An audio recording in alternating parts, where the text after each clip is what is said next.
Hello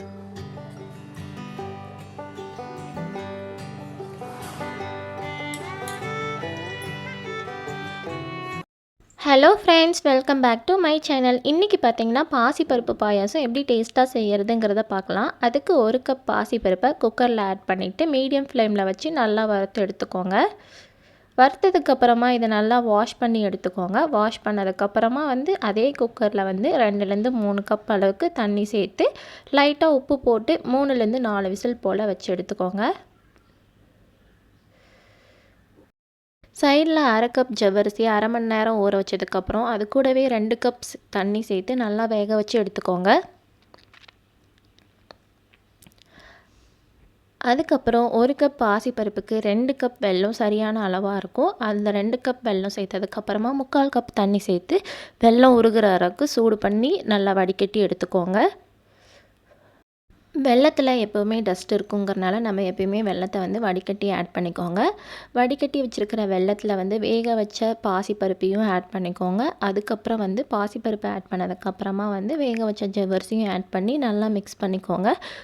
ஸ்டார்டிங்கில் கொஞ்சம் கட்டி கட்டியாக தான் இருக்கும். லைட்டாக கட்டியை மசிச்சு விட்டு நல்லா மிக்ஸ் பண்ணி எடுத்துக்கோங்க.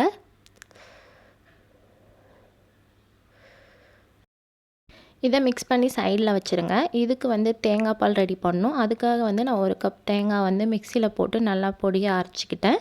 பொடியாக அரைச்சதுக்கப்புறமா இது கூடவே 1 கப் தண்ணி சேர்த்து ஃபஸ்ட்டு தேங்காய் பாலை நான் எடுத்துட்டேன். அதுக்கப்புறம் இன்னொரு கப் தண்ணியும் இது கூடவே ஆட் பண்ணி 2வது தேங்காய் பால் தண்ணியும் எடுத்துக்கிட்டேன். டோட்டலாக 2 கப் அளவுக்கு தேங்காய் பாலை எடுத்து ஆல்ரெடி மிக்ஸ் பண்ணி வச்சுருக்கிற பாசிப்பருப்பு கூடயே இதையும் ஆட் பண்ணிட்டேன். இதையும் ஆட் பண்ணதுக்கப்புறமா இதை நல்லா கட்டிகள் இல்லாத நல்லா உடச்சி விட்டுக்கோங்க. நல்லா கட்டிகள்லாம் நல்லா மசிச்சுக்கோங்க. மசிச்சதுக்கப்புறமா தேங்காய் பால் ஆட் பண்ணதுக்கப்புறமா இது தெரியறதுக்கான வாய்ப்பு இருக்குது.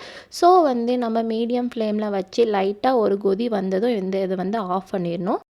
இது கூடவே நான் இது கூட கொஞ்சமாக தேங்காய், முந்திரி, திராட்சை எல்லாம் தனியாக நெய்யில் போட்டு வறுத்து இதில் சேர்த்துக்கோங்க. உங்களுக்கு பிடிச்சிருந்தா நீங்கள் பாதாம், பிஸ்தா கூட ஆட் பண்ணிக்கலாம். இது நல்லா மிக்ஸ் பண்ணி விட்டுக்கோங்க. இப்போ பாருங்கள், லைட்டாக சைடில் ஒரு கொதி வர ஆரம்பிச்சிருச்சு. இப்போ நான் ஸ்டவ் ஆஃப் பண்ணிடுறேன். உங்களுக்கு இந்த வீடியோ பிடிச்சிருந்தா மறக்காமல் லைக் பண்ணிக்கோங்க, கமெண்ட் பண்ணிக்கோங்க, சப்ஸ்கிரைப் பண்ணிக்கோங்க. தேங்க்ஸ் ஃபார் வாட்சிங்.